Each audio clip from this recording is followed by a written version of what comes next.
So you just came off of watching a video that had a person filling up a pyramid with water and seeing how many pyramids it took to fill a prism, if the prism had the same base and the same height that the pyramid does. So what you should have seen is that it takes a perfect 3 pyramids to fill up one prism. Another way to say that would be that the volume of a pyramid is 1/3 of the volume of a prism. So that means when we go to calculate the volume of a pyramid, what we can do is calculate the volume of a prism by doing the area of the base times the height, and then multiplying that by 1/3, where that's the same, mathematically speaking, as base times height divided by 3. So that's the new formula to calculate the volume of a pyramid, coming from the fact that the area of the base times the height gives you what that prism would be, and then dividing it by 3 gives you what the pyramid would be. So that means the only thing that really changes is how we initially calculate that area of the base, just like we saw when we did prisms. So for a quick recap, if your base is a square, you can do length times width, or since really those two are the same things, sometimes people say side times side, or side squared. You use whichever of those you like the best. For a rectangle, that length times width. Any triangular bases, you would do base times height divided by 2. And any hexagon bases, you would do that 3BA. So all of these you would use to calculate that initial capital B, or the area of the base.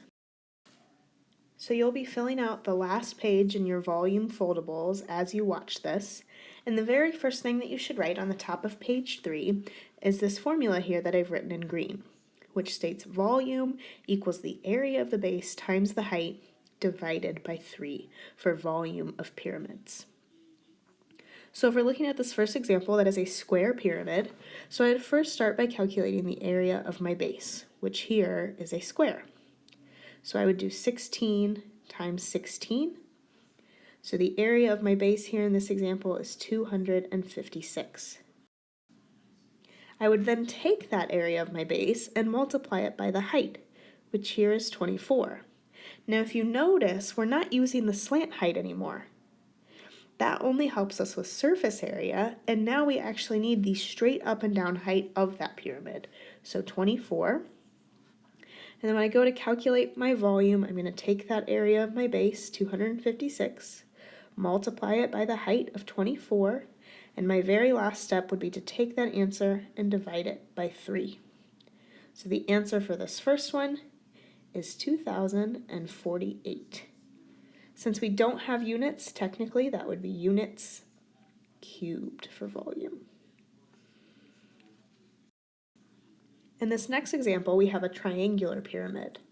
I still start off the same way by calculating the area of my base. The difference is now I have a triangle. So I'm going to do the base and height of my triangle, which here would be 10 and 8.7.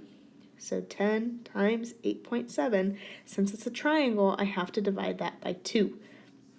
So 10 times 8.7 divided by 2 tells me the area of this base triangle here is 43.5. The height of my pyramid is that 8.2.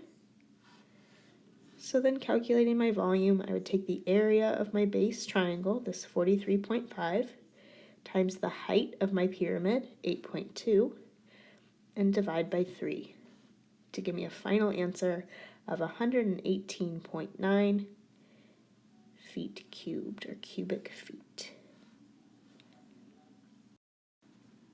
Finally, we're going to look at a hexagonal pyramid. Again, process is still the same. I start off by finding the area of my base. Since it is a hexagon, I'd want to use 3BA. So 3 times that base side of 3.5 times the apothem of 3. Multiplying those gives me my area of 31.5. The height of this pyramid would be the 4.7 that you see. So my volume would come from 31.5, that area of my hexagon, times the height of 4.7, and dividing that all by 3, giving me a final answer of 49.35 cubic feet again.